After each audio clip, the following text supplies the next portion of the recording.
Hey everybody out there, this is Seto, and today for you guys we'll be talking about a topic that at the time of me probably uploading this, we've known about this for about a week or so now, but I wanted to discuss and talk about it. So that is what we're doing in today's video. That being the new card ratios. And one of the reasons I wanted to pretty much put off this topic for a short while is because I read Konami's article about the new card ratios. That being that pretty much you're going to get a holo in every Yu-Gi-Oh pack from now on, starting in the first set of January 2016?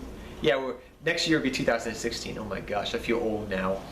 But saying that, I wanted to wait until I saw High Speed Riders, which is pretty much showing us in a roundabout way, showing us what we're going to be getting with the new sets like this. You know, the ratios, card prices, and in general. So I could talk more about this topic in today's video because High Speed Riders is kind of like a test drive.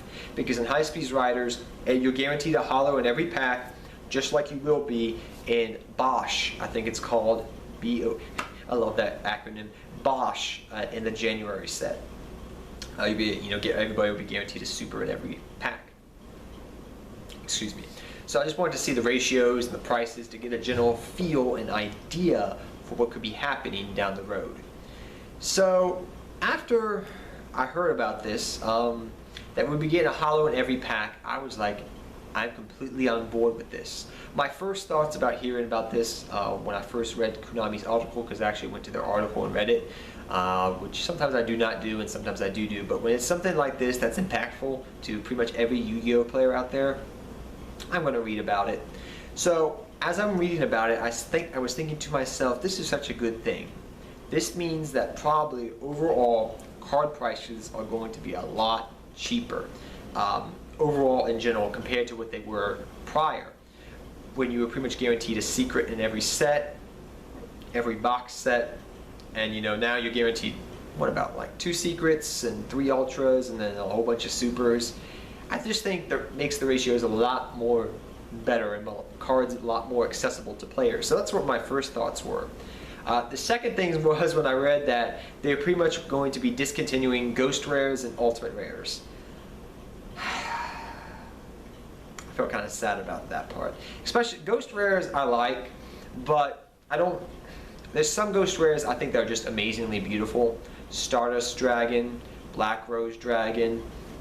These are cards that I thought always look good as Ghost Rares. There are some other ones there too. Star Eater looks very beautiful as a Ghost Rare.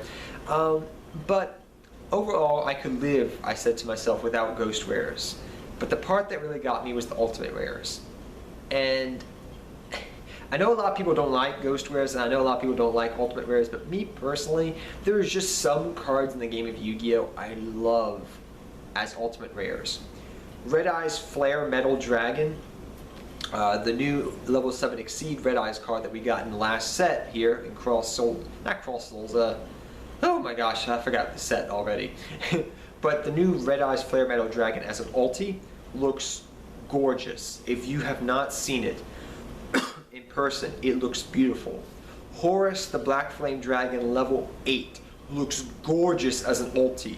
There are just certain cards out there that I look at and I say, oh my gosh, you look so beautiful as an ulti right now. It just brings the background and the artwork out so beautiful. And I've had people say, hey, I'll trade you my secret for that ulti because it looks so good. And I'm like, no, I'm going to keep this ulti because I like the artwork.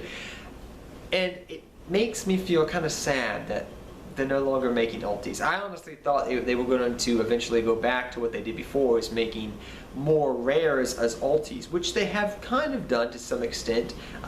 They did over the last year and a half. They have done that with some cards, but alas, they are going to discontinue that and only allow it to be in the tournament packs, the Astro packs as they're called now. So I was kind of sad about that, but I was like, okay, you know what? The good thing overall is pretty much card prices are pretty much going to be cheaper for cards that are more sought after, I guess you could say. To some extent, it's going to be more accessible. Now, High Speed Riders, like I said, as I touched on earlier, is pretty much a test run for the new ratios. And looking at the card prices, today being the day the set dropped, Friday, it looks like that is pretty much true. Yes, it's the first day. Card prices will continue to drop as the days go on. Probably by the time you see this video, the card prices are going to be completely different. But we look at Trishula, for example. Trishula is a $30 card at the moment. It's a secret. Most of the secrets are around $20. Most of the alties are going for 12 to 15 bucks. That's not that bad. Supers are $2 to $3 a piece. Not that bad at all. Probably prices will continue to drop as days go on, making things a lot more accessible as people open up, boxes and packs. But looking at it overall, I feel that it's a good thing. I think that high-speed riders, as I'm looking at the prices before I did this video, the prices are a lot more easier to swallow. So I'm looking at this in the long term saying, hey, if Trishula was this card I really needed 2 or 3 of for my deck, I could probably deal with that because it's a lot cheaper than what it would have been. So if we had the ratios as is last year with Duelist Alliance, Dante probably would have never reached the $80 mark. He may have been a $60 card. $60 is a lot easier to swallow than $80. Granted, I know $60 is still a lot, but it's a lot easier to swallow, so to speak. That's what I'm trying to say here with you guys. I feel that it's going to overall bring prices down to some extent. But only time will tell how it's going to work. We never got an answer from Konami as of yet why they are discontinuing the Ghost Rares and discontinuing the Altis in the main sets. They say that they're harder to make, yes, but they haven't given us a definite answer.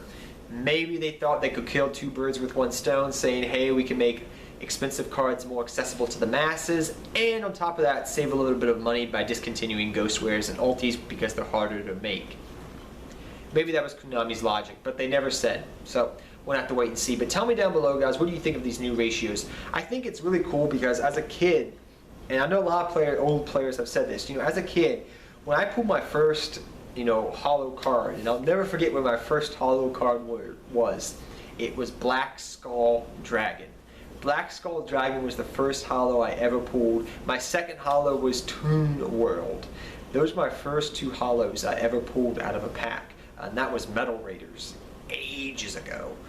So I remember I hadn't pulled a hollow. I bought the structure decks, but I hadn't pulled a hollow card. And I remember my grandmother got me some cards for Christmas, and those were the first 2 cards I pulled. And I was so psyched to have a hollow. I was like, oh my gosh, Black Skull Dragon! Yugi just used this to beat the Paradox Brothers. Whoo! Toon World, Pegasus. Granted, they were not the best cards, but you get the feeling when you pull out first hollow, and maybe that's what they're trying to do with the younger generation is, get them excited for pulling hollows. And granted, I mean, when we pull hidden arsenals and whatnot back in the day, it's like, oh, they're hollows, woo, whoop-de-doo, but they're not really good cards. But I still feel that sensation of pulling like a hollow in every pack, especially if it's like a super you really want and you need 3 of. It's going to be more accessible to you. So those are just my thoughts, but tell me down below, guys, what you think. What do you think of Konami's new ratios? What do you think about them discontinuing Altis and Ghost Rares for the moment in the main sets and just having a hollow in every pack? What do you think of this, guys? Do you think it's good for the community? Do you think it's bad for the community? I mean, I could see where it could be bad for vendors because cards will be more accessible, but overall I think it's going to be a very good thing for the Yu-Gi-Oh! So tell me what you think down below, guys. And until next time, take care, have fun dueling, good luck dueling, and I'll see all of you guys next time. Seto Kaba, I'm out of here till next time.